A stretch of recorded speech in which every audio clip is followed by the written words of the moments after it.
Well,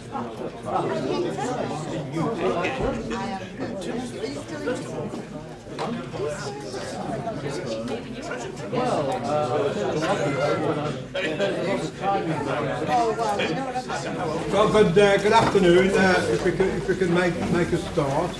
I'm obliged to inform you that this meeting is being videoed. Members of the public are entitled to record the proceedings and are requested to give prior notice so that any additional measures that may assist can be put into place. Any member of the public who has any concerns should raise them now. No? Right, thank you. Item 1 on the agenda is apologies for absence. Is that on there, is it? No. The mics are playing up again. Really? Apologies for absence. No. Disclose of opportunity interest. Any member of the interest to disclose? No. Item 3, the minutes. Can I sign those as a true record of what transpired? Move seconded. All those in favour, please show. It's carried. Thank you. Item 4, public question time. I don't think we have any. No. Item 5, scrutiny items. I don't think we have any scrutiny items. No. So we're on to item agenda 6, which is the Q3 performance report. Councillor Wood. Thank you, Leader. It's not my intention to go through this in a huge amount of detail. Suffice it to say that this is the second time that the performance information has been published on the performance portal. All members and officers and members of the public will, I hope, have access by now. Very briefly, the key points which I should highlight for you on Q3 is essentially the number of looked after children by the authorities continue to remain stable, returned from 82. Improved satisfaction rates with highways and transport, albeit there's still some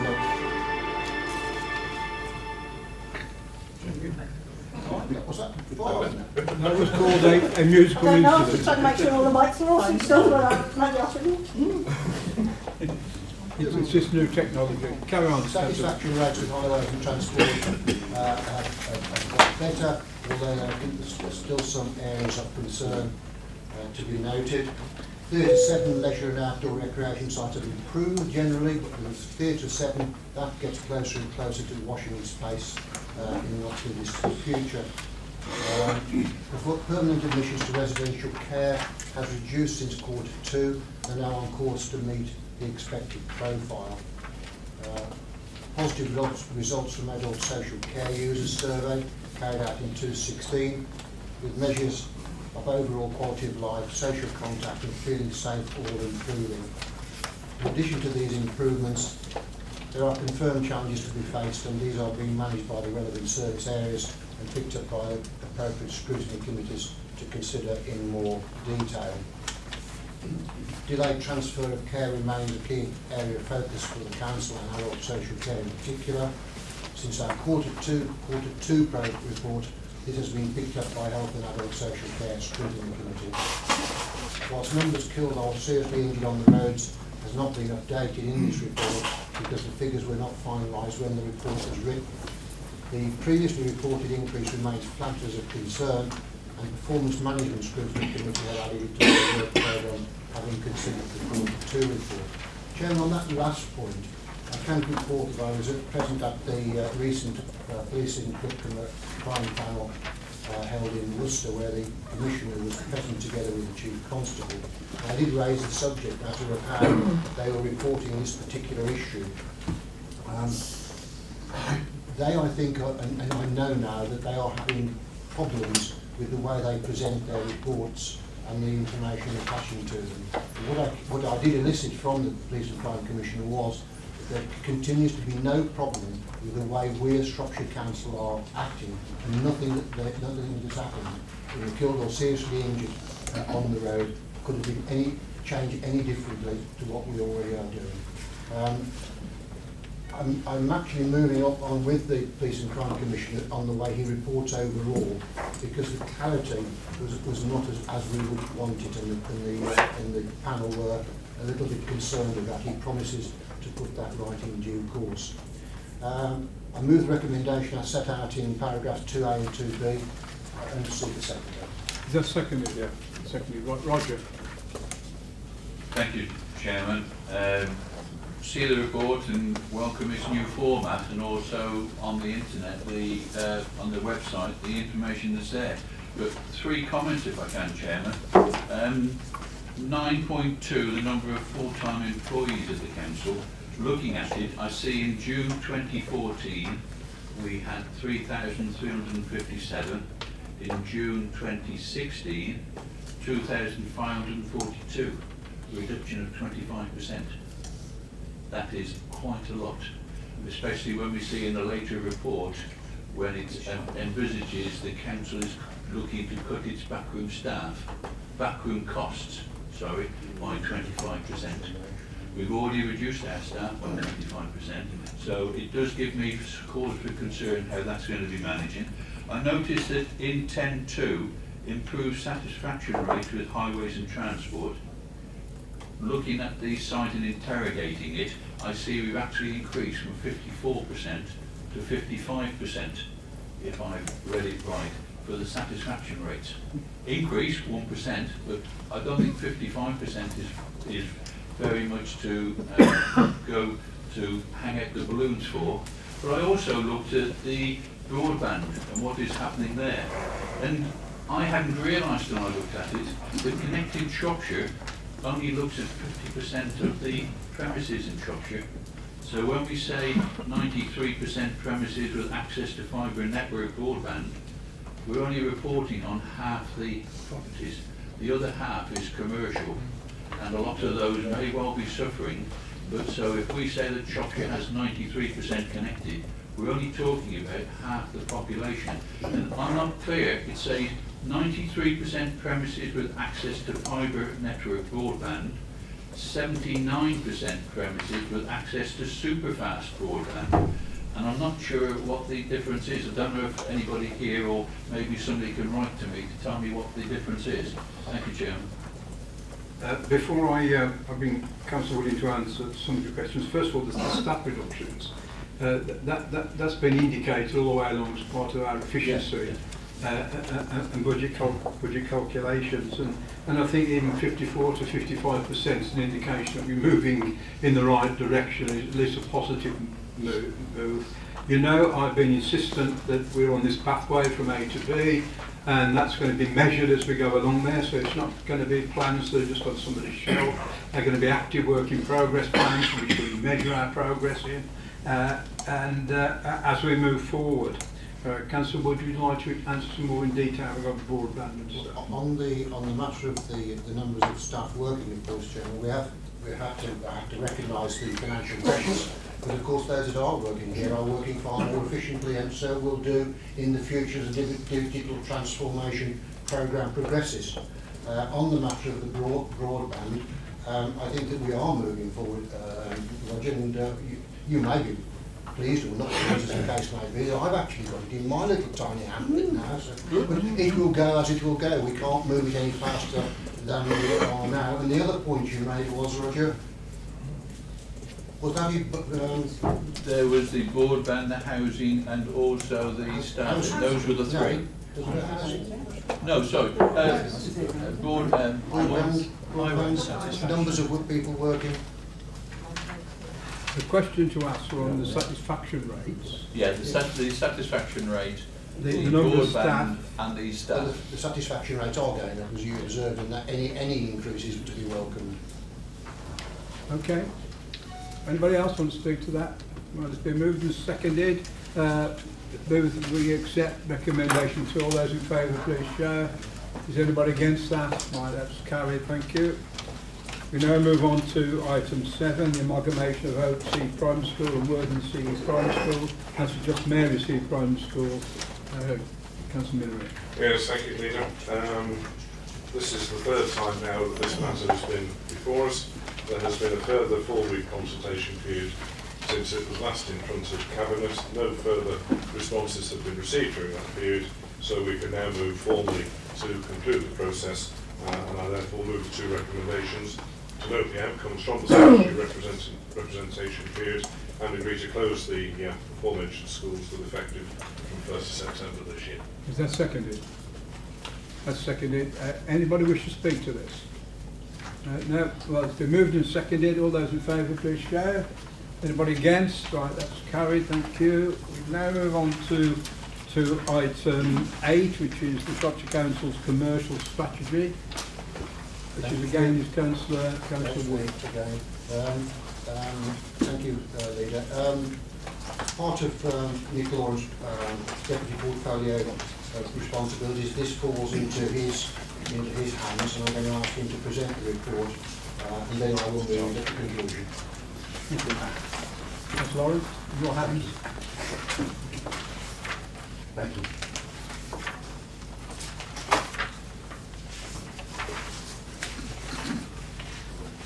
May not be working, but sorry. Yeah, I think they are now actually. If you just press the red button. Drop this one, Nick.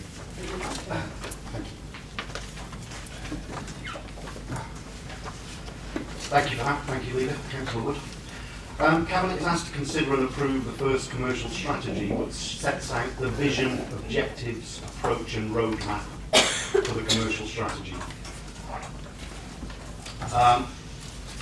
It's a period from now, and it's good to see that it's already being implemented in some ways, and some of the thinking and the work we're already doing, to take us through to 2021. I'm sure you'll have read and digested the contents of such an important paper, but I do just want to clarify a few points and touch on some items. And if I can start at 4.4.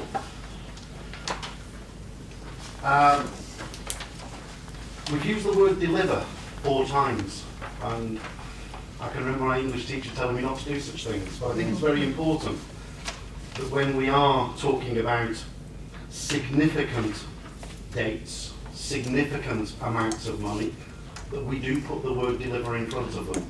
This is a paper that outlines what we're going to do to deliver a minimum of 5 million of new revenue income by the 31st of March 2020. It's not a wish list. These are actions we're taking. To deliver 50 million of capital receipts by the 31st of March 2020. To reduce back office costs, and as Roger's just touched on, those are not just about the people, those are about the way we do our business, about the implementation of IT systems, of working smarter, of reducing our costs in that respect. And importantly, that we're going to be investing in the commercial skills of people within the council. And I'm delighted to see the programme that we've set out to do that. And we're going to empower people to work in a new way. I'd like to point to 5.2 and to really support the work of the Chief Executive, the Leader, Cabinet, Finance and the local MPs who are all lobbying, and we say at 5.2, we are lobbying for fairer and better funding, but it's important that we get our own house in shape and we come up with things like this to deliver, to work ourselves, and when we get the fairer funding, those are a bonus on top.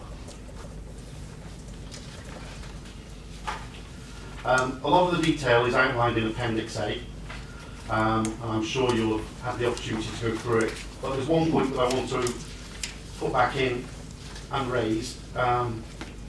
It's in Section 3, really, where we list our commercial assets. And I personally think that staff, which is in second place, should be at the top, because having worked with a number of officers, there are great things that we're starting to do in this council. There's a lot of people doing a lot of work behind the scenes, and they're not getting the thanks. And I think Cabinet should give them the thanks for what they're doing.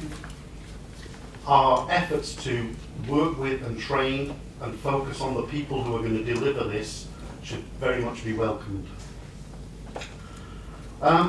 In Section 4 of the appendix, it goes into a little bit of detail about commercialism, something that I'm very familiar with, having come and worked a lot in the private sector. But I think it's important that, I just took a quick look at the dictionary to go through commercialism, and it's being engaged in or with commerce. And I think that is very much what this paper is about. It's a new way forward where we're looking at being more commercial. Enterprise, it's a way of thinking and acting differently, and a lot of what I'm seeing so far reiterates the point that we are going in the right direction. We're going on the journey. The paper's the start of the journey, and I urge you to vote in favour of the recommendation before you, which is 211. Cabinet approves and adopts the commercial strategy attached as Appendix A, which shall apply for the period 2017-2021. Thank you. That's just Michael Bullock. Yes. Thank you. Do you want me to ask, wait until questions, Chairman, or do you want me to move it now? No. I'll move it now. Recommendation. Is that seconded? Yes, I'll say. Let's move to second. I just like to say that with the next paper, I think is the pathway that we're actually developed to try and get this council to a better place that we want to actually be. And they're not just aspirations. We have to plan and make sure that the way we operate, we go as far as we possibly can in achieving these ideals, which would go a long way to solving a lot of our problems. Does anybody want to speak? Roger?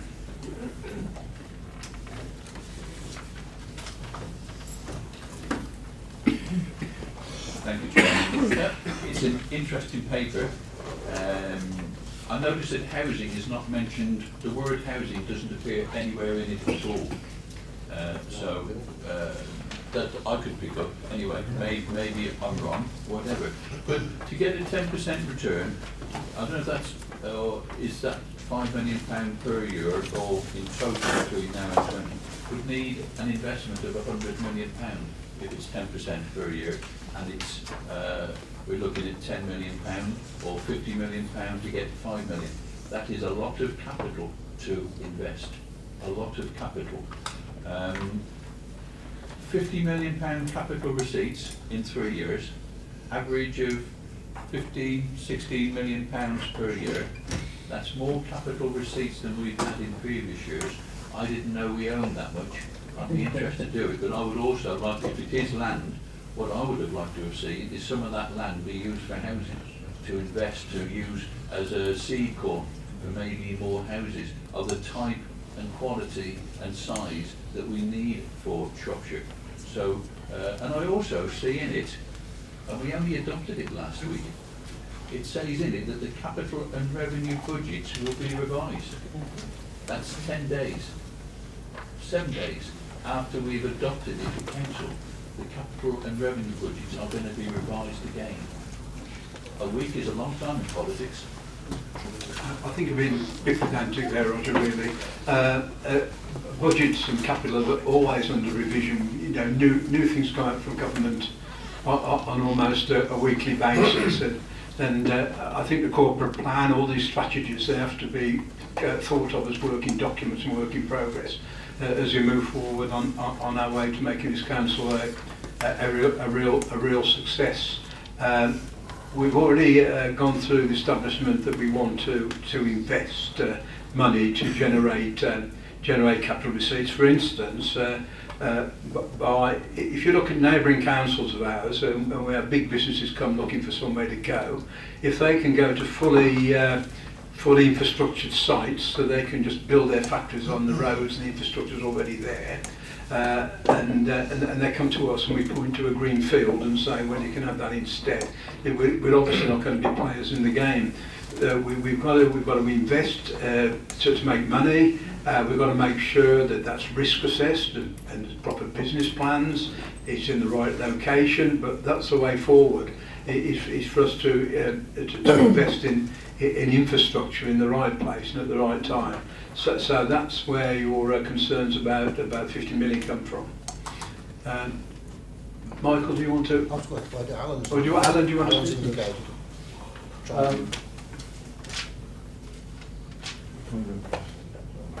Yeah, thank you. Does it work? Yes, we can hear you. You can hear me, it's a good job I can't hear myself. We can hear you.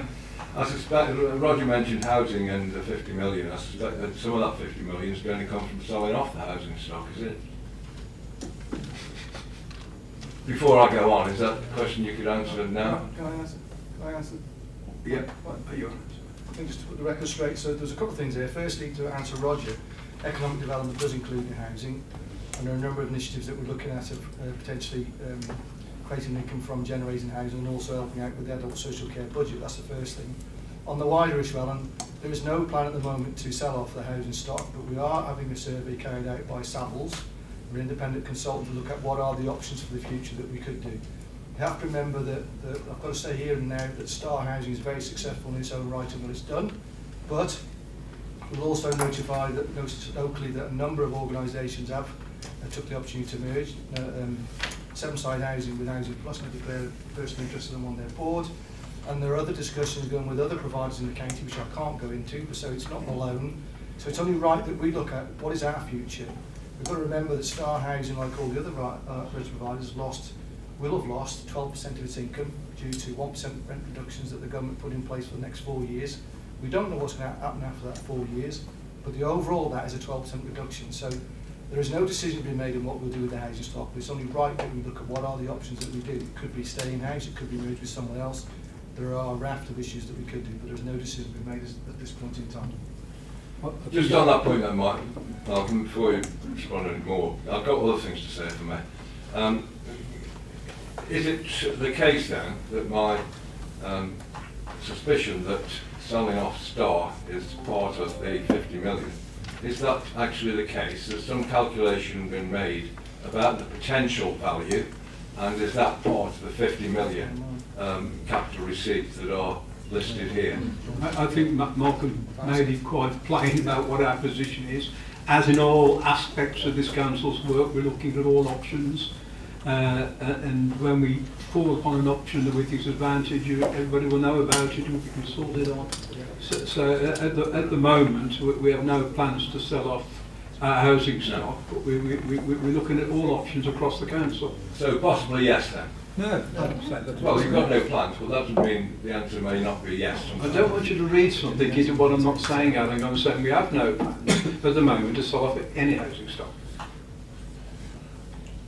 Well, that's what I just said, but that doesn't mean that plans are not going into the back of people's minds and might come forward in the future. Anyway, obviously, it's something of a no-brainer to support this policy in terms of attempting to be more commercial and look for income earning. Obviously, the whole of this is linked, as some of the economic development stuff is, to filling this massive black hole that's going to appear again in the council's budget in 2 years' time, and I'm sure that Shropshire residents will be interested to hear about these plans and also want to scrutinise how well they're coming forward, because they want their services to continue. And just on that point of services, there can be a danger in this policy, in that if you look at page 22, you'll see that there's various levels of commercialisation or entrepreneurship or whatever, traded, part traded or non-traded.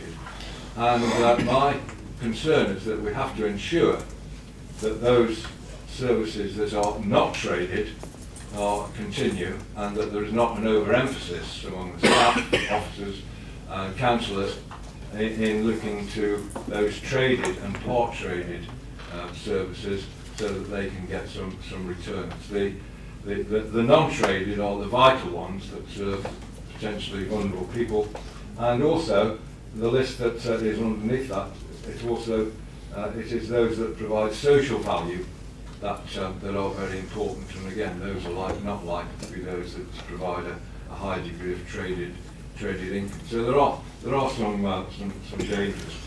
Other comments on this, of course, relate to some of the basic philosophy and the sentiments that are expressed. Much of the language in here is a sort of replication of an IP&E prospectus that we discussed here 3 years ago, and of course the IP&E was an absolute unmitigated and abject failure, and a very expensive one at that.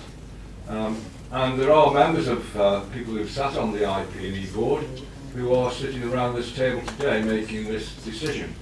And Michael Wood, who's going to propose it, or has proposed it, is one of those people who are the director. So I'd be interested to know that as we embark on this new, brave new world, as it were, whether he and others have learnt any lessons from the experiences of IP&E and how those lessons have been incorporated into how this organisation is going to work.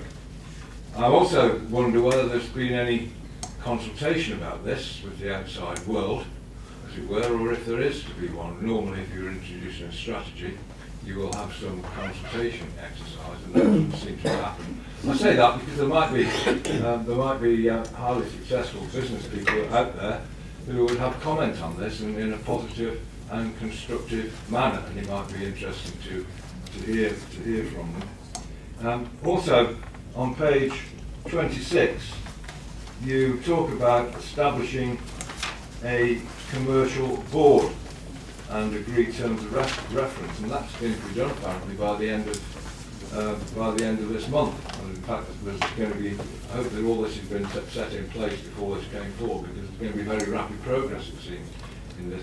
I'm just wondering what is going to be the composition of that commercial board. Is it going to be an officer board? Is it going to be a member board?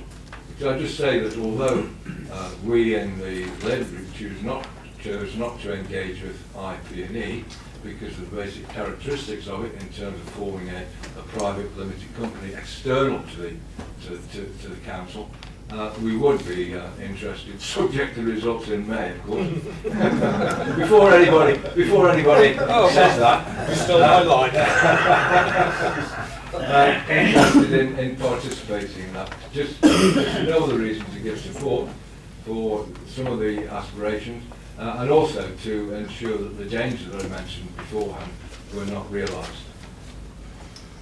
I think you're being a bit ingenuous, and I think you're being very political in trying to make some sort of similarity between what we're proposing to turn the council from a present culture into a more business-like culture in order for this council to survive and carry on delivering services to our communities. It's nothing like IP&E, and I really think that you shouldn't be actually raising that spectrum. The only reason I can think you're doing that, you want to make some cheap political capital out of that. If you actually look at these papers, it's actually nothing like that, and it's nothing to do with that. And we talk about setting up a board. We've got to set up structures to deliver this. It doesn't take anybody with a modicum of common sense to understand that unless we can increase income and business for people paying business rates and rental and that, this council's going to need that money to carry on delivering the essential services to the kind of people you actually described that won't be part of this. So we are putting in place a structure that's going to deliver for Shropshire to enable it to carry on delivering those services that the people of Shropshire expect us to deliver. We can't carry on as we are. We can't stick our head in the sand and pretend all this is going to go away. We are making plans for the future. We have a vision. We have a way forward. We have a plan. We're going to monitor that plan to change the culture of the authority to deliver what we need to deliver. Having said that, we're also continuing a work in progress on the budget, so that if the government don't recognise the difficulties with a county like ours has in paying and resourcing elderly care, that we will have scenarios that we can still deal with the day-to-day business of this council after 2020, which will be changing and hopefully for the better. So really, I think any language in this chamber about this being like IP&E is totally ingenuous, and I think you ought to really retract that. I'm not sure if you heard what I said, Malcolm. I said that this is different from IP&E, and therefore I wouldn't mind if I was invited, and I would in fact join the board that is proposed here. That's what I said. I also said I support the basic concepts in here, although I would be churlish not to make reference to an experiment that was tried and failed that had similar commercial objectives as part of the policy and strategy of this council. That's what I said. So rather than developing some sort of diatribe that you presumably rehearsed before you came in the room, you perhaps need to know what actually came out of my mouth in terms of the words and the meaning that I was trying to get over. Just on that note, Alan, there are some fundamental differences that I think should be pointed out. This isn't taking services out and trading them on. This is trading within the services and where services are already meeting needs where there are other ways of paying for that. So it's a mix within the services. It's not the model of IP&E. Over and above that, this is about different commercial activity. There's nothing to do with existing council services. Roger mentioned housing. We've got an energy company, and there are other opportunities we're exploring, which is commercial activity outside of what the council has traditionally done. So it is a very different model that IP&E proposed and took forward. Roger. Yeah. Thanks for that clarification. Where we are, the first time I've seen this is for this paper here. Considering where we are, I would like to formally request a briefing on this and some background to it, and no doubt others would as well, because we're entering Purdo in 13 days' time. And it seems strange that this has suddenly come up and saying this is the way forward, we're going to invest this and this is our vision for the future. And there's been no discussion at all, as far as I'm aware, with any of the opposition parties at all. So this paper and also the following one, which I've got a few questions on as well, I think we all deserve a real deep background on this. How is the £5 million going to be raised? Where is the £50 million of capital that is going to be sold off and raised? Where is that going to be come from? Where are the properties? Where is the land? What is happening here? Because it is a real change that this council is operating. It's only 13 days. This obviously comes from our corporate strategy, which laid a lot of this down, which it went through council and was approved by council. Roger, if you or Alan or any other group leaders want to come and to have a consultation on more detail on this, by all means, I'm quite happy to do that. So we will arrange a meeting to more thoroughly brief you on this. But a lot of this was already in the corporate plan that this is based on. Michael, do you want to? Just briefly to Roger, in section 3 with commercial assets, you alluded to there's no housing mentioned anywhere there, but if you look at land and buildings in that block there, it specifically states that our using of land and buildings to promote and deliver housing. Like Nick, I would love to have seen the staff, our most valuable asset, placed at the top of that list there rather than in the second place. But there you are. Perhaps next time we come along with that. Alan, I'm delighted that you have got some few positive words to say about this paper, and that I very much welcome. It is positive. It bears no resemblance whatsoever, as Malcolm has said, to IPE. This is an internal board that's being created that will bring its recommendations to Cabinet. And so therefore I don't really see it as a reason for making this a cross-party or any party agenda. It's one for the administration. Malcolm has just given you yet again the opportunity to sit down with him and discuss what the way that we're proposing to move forward. I understand, Alan, that you have to do it, and the way you put it, I accept. But this is different. It's ambitious. And Roger alluded to the fact that where's all this money coming from? Unless we're ambitious, we might as well not bother at all, because we are in difficult straits financially, as are many other councils. But we're not relying on other people to get us out of what we're into, the trough that we're into. We're trying to settle it ourselves. Leader, I move the recommendation. It's been moved and seconded. Does anybody else want to speak? Now, all in favour of recommendation 2?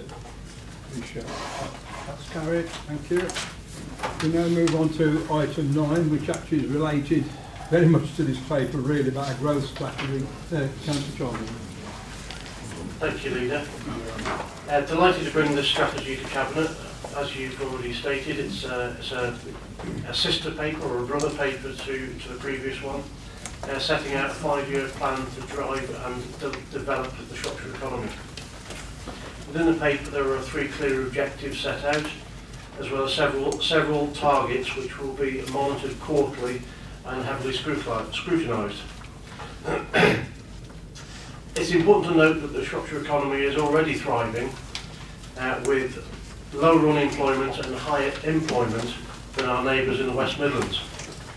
The strategy will help to build on that success, enabling further growth and inward and outward investment within the county. So the paper is comprehensive, and the strategy has been circulated. It is out for draft for consultation for 6 weeks till the end of April, and we're inviting business and residents to make comment on it during that period. So I move. Is that seconded? All right. Roger, you want to speak to this? Yes, please, Chairman. I note that it's out for consultation. It's still incomplete at present, as I understand it. And I have asked this morning for a copy of the Building and Economic Vision for Shropshire, the IPPR North. I'm told it will be circulated to me, but it would have been good if it had been attached to the papers and available now. I noticed that 600 million going to increase it on very short. I also noticed that it mentions 1,375 new houses per annum. I thought we were consulting at present on a local plan, and the number of houses where we were going to build or put up or have planning applications for per annum between 2016 and 2036 was part of that consultation with different levels of housing. But in this paper, quite definitely, 1,375 new houses per annum. But I'm not sure where that goes. 3,700 jobs going to be created. The local plan review is looking at that and the economic strategy. I'm not sure. It also says in it, in page 37, about the connectivity and digital connectivity. It's going to be a key to it for this. And that's why I referred to it before in an earlier item when I said that the Connecting Shropshire is for 50% of the houses there, and I asked for what the difference between the two percentage figures and what it actually means. So yeah, 1,375 houses, new houses, good, we need them. But what sort of houses? Steve, do you want Mel to answer the housing? And come back to you. Just very quickly, Leader, and to answer Roger, the document we got before you is for till 2020. It's a five-year document. So the figures you've got in there are what we have to deliver during that period under the current plan. You're quite correct, we are reviewing the local plan, and the figures that you're thinking about are the figures that are going forward to 2036. So not forget this is a short-term plan, 5 years, that's why it is 1375. The longer term, yes, we are consulting them. Okay, Steve, do you want to come back on you? Yeah, I don't think there's anything overly accurate in Roger's comments, to be honest. The digital rollout is ongoing, and Roger, you've been involved with it right from the start. Broadband is a two-pronged approach. There will always be a commercial element to it, which BT are rolling out in their own time. We do the intervention bit, which they say is not commercially viable for them. That's what Connecting Shropshire was set up to do, as you well know. The superfast version is, I think, out of the 78,000 properties which we've connected already, I think 62,000 of those are superfast. The geographical nature of Shropshire just means that certain houses are too far away from cabinets or whatever else to get superfast, but they do get above the minimum guarantee from this government. I reiterate, this is a really positive paper, and I'm just disappointed that you find so many negatives in it, Roger. Okay, Roger? Yeah, it is a positive paper. This and the previous one is the way forward. I just want us to put attainable targets in it, policies that are in it that we can do. And I notice on one of them, in section 6, it might be this one or the previous paper, where it lays down how projects to be taken forward will be decided. I'm glad to see that it's item 7 before the members are involved in it. All the ones before item 7 involve our excellent officers in drawing it forward. And then it's rolled forward in step 7 to the portfolio holder and asking them to agree it. That may be a way forward. Thank you, Roger. Anybody else? It's been moved and seconded. Recommendation in 2. All those in favour? Is everybody against? No, that's carried. Thank you. We move then on to item 10. That's the application for Ponsonby Parish Council be considered as a neighbourhood plan area. Now, George. Thank you, Leader. I'm really pleased that Ponsonby Council are the latest ones to come forward asking for a neighbourhood plan. But as part of the process to comply with the regulations, we have to confirm the plan area. They've decided as a parish they want all the parish lodge, I believe, to be that plan area, which is good news. We advertised that back in September as part of the process, and there was some concern locally that some people had missed it. So to be fair to everyone, Roger, we re-advertised it a second time, and there was only one response that we got, which was actually from a development agency who were obviously looking over the plans and thinking about the future. I just do like to point out that with every neighbourhood plan, there's always it's basically got its aims to show increased housing supply that Roger's just spoke of, reduced opposition to economic growth, which again we just spoke about, and I think the most important was about increasing the community engagement, which is something we've always tried to do with regard to planning anyway. Slight difference with this one, and I say it for Roger's benefit, than there has been with other neighbourhood plans, is it's actually the timing of it. As Roger's already indicated, we're doing a partial review of our own local plans, so I think during the process of this, there's a greater need for the parish council to work very closely with Shropshire Council to make sure that everything aligns. So I'm happy to move recommendations 1 and 2. Is that seconded? Yeah. Roger? Yeah, and this is, and I congratulate, I'm a member of Ponsonby Parish Council, so I make that clear. But yeah, it is a step forward, and Ponsonby is looking at this quite positively, and they're willing to invest in their area and bringing forward the neighbourhood plan. And they looked at it and whether to just include Ponsonby or the whole of that parish, and they made a conscious decision. And yes, we both need to work together to bring it together to the fruition of the residents. Anybody else? It's been moved and seconded, the recommendation to all those in favour. Is anybody against? That's carried, thank you. We move on to item 11, the Community Asset Transfer Monkmoor Youth Centre.